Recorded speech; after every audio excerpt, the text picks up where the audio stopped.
सभी पेंशनधारियों को नमस्कार। प्रकाश अरिंदी यूट्यूब चैनल पर एक बार आपका फिर से स्वागत है। दोस्तों, यदि आप पेंशन लेते हैं, पेंशनधारी हैं, तो साथियों आपके लिए बड़ी खुशखबरी आ चुकी है, जिसके बारे में पूरी जानकारी आपको वीडियो में मिलने वाली है।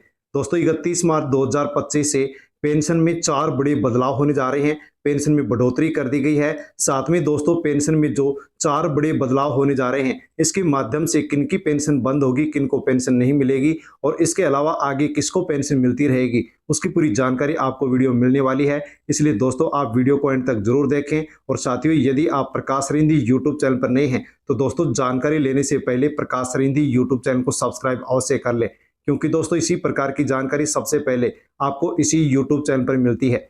तो दोस्तों, पेंशन योजना को लेकर के जो बड़े बदलाव किए गए हैं, इनके माध्यम से दोस्तों जिन भी पेंशनधारियों के द्वारा वार्षिक सत्यापन नहीं करवाया जाएगा, उनकी पेंशन अब बंद होने वाली है। इसलिए यदि आपने भी सत्यापन नहीं करवाया है, तो दोस्तों अवश्य आप भी वार्षिक सत्यापन अवश्य करवा लें। पेंशन न्यू रूल्स 2025, 31 मार्च से विधवा, वृद्धा और दिव्यांग पेंशन में बड़ा बदलाव। 31 मार्च 2025 से पेंशन योजना में बड़ा बदलाव भारत सरकार करने जा रही है और पेंशन में नए नियम साथियों जोड़ दिए गए हैं, जो 31 मार्च 2025 से लागू होंगे।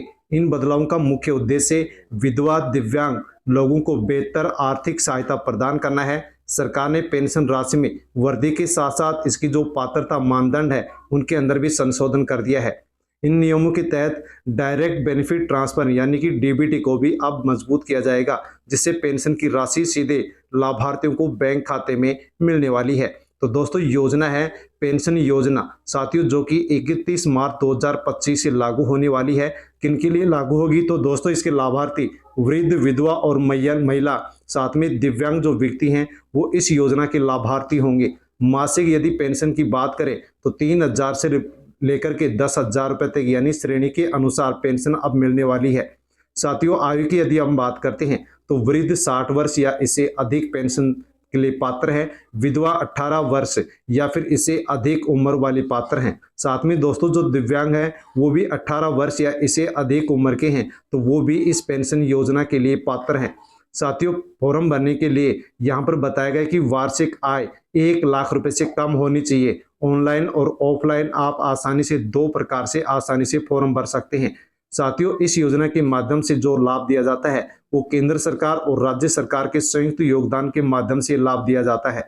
पेंशन राशि में वृद्धि कर दी गई है, तो कितनी पेंशन बढ़ी है वो आप अवश्य जान लीजिए। विधवा महिलाओं के लिए मासिक पेंशन राशि 3,000 से बढ़ाकर के 6,000 रुपए कर दी गई है और गंभीर रूप से दिव्यांग व्यक्तियों के लिए ये राशि 10,000 रुपए प्रति माह तक बढ़ाई गई है। वृद्धावस्था पेंशन में भी वृद्धि कर दी गई है, जिसके माध्यम से जो बुजुर्ग है उनको भी अब बड़ी राहत मिलने वाली है। इसकी जो पात्रता मानदंड है उसके अंदर भी संशोधन कर दिया गया है। अब केवल वही लोग पात्र होंगे जिनकी वार्षिक आय 1 लाख रुपए से कम होगी, 1 लाख रुपए या इससे कम होगी। दिव्यांगता की जो न्यूनतम सीमा पहले 60% थी, उसको घटा करके अब 40% कर दिया गया है, यानी कि 40% दिव्यांग वाले व्यक्ति को भी पेंशन मिलने वाली है। वृद्धावस्था पेंशन के बारे में दोस्तों पूरी जानकारी आप ले लीजिए। तो इंदिरा गांधी राष्ट्रीय वृद्धावस्था पेंशन योजना, इस योजना के तहत 60 वर्ष या फिर इससे अधिक आयु के जो महिला पुरुष नागरिक हैं, उनको इस योजना के माध्यम से पेंशन दी जाएगी। यह योजना बीपीएल जो परिवार है उनके लिए लागू की गई है। पेंशन राशि 60 वर्ष से 79 वर्ष के लिए 1,500 से 2,000 रुपये निश्चित की गई है और 80 वर्ष से अधिक के जो वृद्धजन हैं उनके लिए 2,500 रुपये से लेकर के 3,000 रुपये प्रत्येक महीने निर्धारित की गई है। जो विधवा महिलाएं हैं उनके लिए इंदिरा गांधी राष्ट्रीय विधवा पेंशन योजना के माध्यम से जो बीपीएल परिवार की विधवा महिलाएं हैं उनको इस योजना का लाभ मिलेगा। जिनकी आयु 40 वर्ष से 59 वर्ष के मध्य हैं, उनको पेंशन 1,500 से 2,000 रुपये प्रत्येक महीने यहाँ पर पेंशन मिलने वाली है।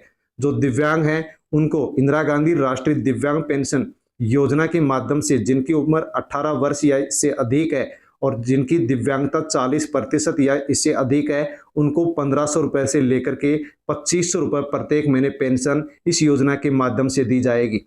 साथियों, इसमें आप आवेदन कैसे कर सकते हैं? इसकी जो आवेदन प्रक्रिया है उसके अंदर भी सुधार कर दिया गया है। आवेदन प्रक्रिया को सरल बना दिया गया है और अब लाभार्थी ऑनलाइन और ऑफलाइन दोनों माध्यमों से आसानी से आवेदन कर सकते हैं। यदि आप ऑनलाइन आवेदन करना चाहते हैं तो UMANG जो ऐप है इसके माध्यम से या फिर सरकारी वेबसाइट के माध्यम से आप ऑनलाइन आप आवेदन कर सकते हैं।